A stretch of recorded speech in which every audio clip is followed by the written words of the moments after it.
श्री पृथु जी के अवतार की कथा। महाराज अंग की पत्नी सुनीता, जो साक्षात मृत्यु की कन्या थी, उससे वेन नामक पुत्र हुआ, जो अपने नाना मृत्यु के स्वभाव का अनुसरण करने के कारण अत्यंत क्रूर कर्म करने वाला हुआ। फलस्वरूप उसकी दुष्टता से उद्विग्न होकर राजर्षि अंग नगर छोड़कर चले गए।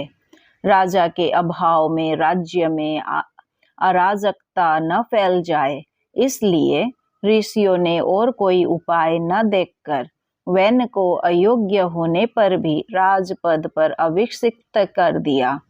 स्वभाव से क्रूर, ऐश्वर्य पाकर अत्यंत उन्मत्त, विवेक शून्य वैन जब धर्म एवं धर्मात्मा पुरुषों को विनष्ट करने पर तुल गया और ऋषियों के समझाने पर भी समझना तो दूर रहा, उल्टे उनकी अवहेलना की, तब क्षुब्ध ऋषियों ने क्रोध करके हुंकार मात्र से वैन को मार डाला।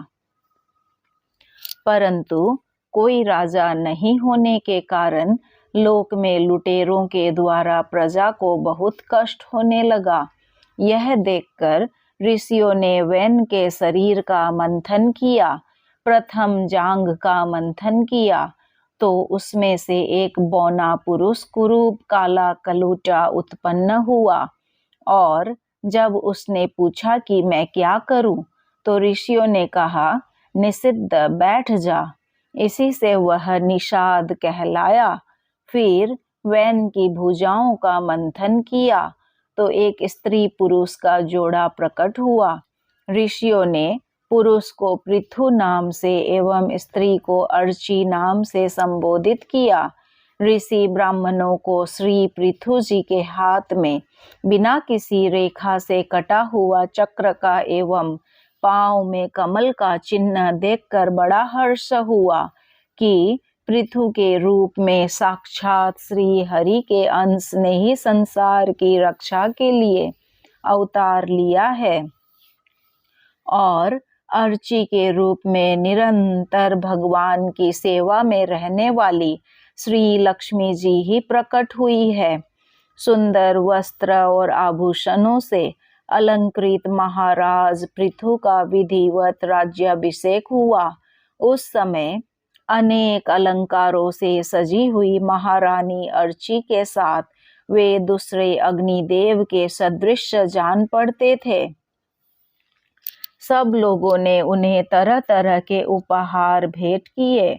इसके पश्चात सूत, मागध और बंदीजनों ने स्तुति की। ब्राह्मणों ने पृथु जी को प्रजा का रक्षक उद्घोषित किया। वैन के अत्याचार से उत्पीड़ित पृथ्वी ने समस्त औषधियों को अपने में छिपा लिया था, और चूंकि बहुत समय बीत गया था, अतः वे औषधियां पृथ्वी के उदर में जीर्ण हो गई थी। यही कारण है कि जब श्री पृथु जी का राज्य हुआ, तब भी पृथ्वी रसा होकर भी रसहीन ही बनी रही।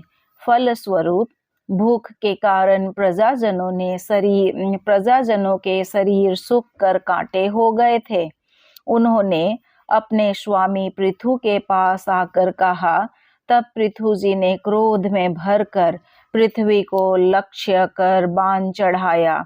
पृथ्वी प्रथम तो डर कर गो रूप धारण कर भागी, परंतु कहीं भी बचाव न देखकर श्री पृथु जी की शरण में आ गई। तब श्री पृथु जी ने पृथ्वी को संकेत से गोरूप धारिणी पृथ्वी का दोहन किया, जिससे पुनः सभी अन्न और औषधियां प्रकट हो गई। प्रजा सुख चैन से रहने लगी। परम धर्मात्मा श्री पृथु जी ने 100 अश्वमेध यज्ञ करने का संकल्प कर 99 यज्ञ पूर्ण होने पर जब 100वें अश्वमेध यज्ञ का प्रारंभ किया, तो इंद्र ने अपना सिंहासन छीने जाने के भय से बहुत विघ्न किया। तब इंद्र का वध करने के लिए उद्धत श्री पृथु जी को याजकों ने यज्ञ में क्रोध को अनुचित बताकर स्वयं मंत्र बल से बलपूर्वक इंद्र को अग्नि में हवन कर देने का निश्चय किया। तब लोक सृष्टा जगत पिता महाब्रह्मा जी ने ब्राह्मणों को समझा कर रोका। श्री पृथु जी का 100 यज्ञ करने का जो आग्रह था उससे निवृत्त कर इंद्र से संधि करा दी। महाराज पृथु के 99 यज्ञों से ही यज्ञोभोक्ता यज्ञेश्वर भगवान विष्णु को भी बड़ा संतोष हुआ। वे देवराज इंद्र को साथ लेकर श्री पृथु जी के सामने प्रकट हुए। अपने ही कर्म से लज्जित इंद्र श्री पृथु जी के चरणों में गिरना प्रेमाश्रु शरीर में अपने ही कर्मों से लज्जित इंद्र पृथु जी के चरणों में गिरना ही चाहते थे कि श्री पृथु जी ने उन्हें हृदय से लगा लिया। भगवान का दर्शन कर श्री पृथु जी निहाल हो गए। आंखों में प्रेमाश्रु, शरीर में रोमांच, हृदय में उमड़ा हुआ अनंत आदर सागर, यह थी उस समय श्री पृथु जी की अवस्था। उन्होंने हाथ जोड़कर भगवान की स्तुति की। भगवान ने श्री पृथु जी का गुणों की सराहना करते हुए वर मांगने को कहा। तब श्री पृथु जी बोले, न कामये नाथ तदप्यहम क्वचिन्न यत्र युष्मच्चराना जुषा जासवः महत्तमान हर्त हृदयान मुखच्युतो विधत्स्व कर्णायुत में शमेवरः। मुझे तो उस मोक्ष पद की भी इच्छा नहीं है जिसमें महापुरुषों के हृदय से उनके मुख द्वारा निकला हुआ आपके चरण कमलों का मकरंद नहीं है, या जहाँ आपकी कीर्ति कथा सुनने का सुख नहीं मिलता है। इसीलिए मेरी तो यही प्रार्थना है कि आप मुझे 10,000 कान दे दीजिए, जिनसे मैं आपके लीला गुणों को सुनता ही रहूं। इस प्रकार प्रार्थना करने पर उनको अपनी भक्ति का वर प्रदान कर भगवान अंतर्ध्यान हो गए। बहुत काल तक धर्म पूर्वक प्रजा का पालन कर श्री पृथु जी सनत कुमार जी के उपदेशों का स्मरण की अब मुझे अंतिम पुरुषार्थ मोक्ष के लिए प्रयत्न करना चाहिए। पृथ्वी का भार पुत्रों को सौंपकर अपनी पत्नी सहित तपोवन को चले गए और वहां जाकर भगवान सनत कुमार ने जिस परमोत्कृष्ट अध्यात्म योग की शिक्षा दी थी उसी के अनुसार पुरुषोत्तम श्री हरि की आराधना करने लगे और अंत में भगवान के श्री चरण कमलों का चिंतन करते हुए ब्रह्म स्वरूप में लीन हो गए। यह देखकर महाराज पृथु की पतिव्रता पत्नी अर्ची ने चिता बनाई और अपने पति के साथ सती हो गई।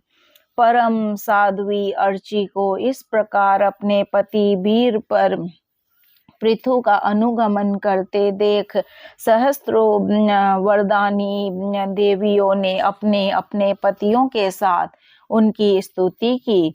वहां देवताओं के बाजे बजने लगे, देवंगनाओं पे पुष्प वृष्टि की। रणजयतीति राजा यह स्वनाम सफलीकृतः दुदोह वसुधाम बीजम तस्मै श्री पृथ्वे नमः। श्री पृथु जी की कथा यहीं पर संपूर्ण होती है।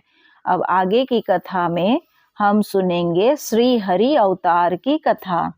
श्रीमन्नारायण नारायण नारायण, भज मन हरि नारायण नारायण नारायण, बोलो हरि नारायण नारायण नारायण।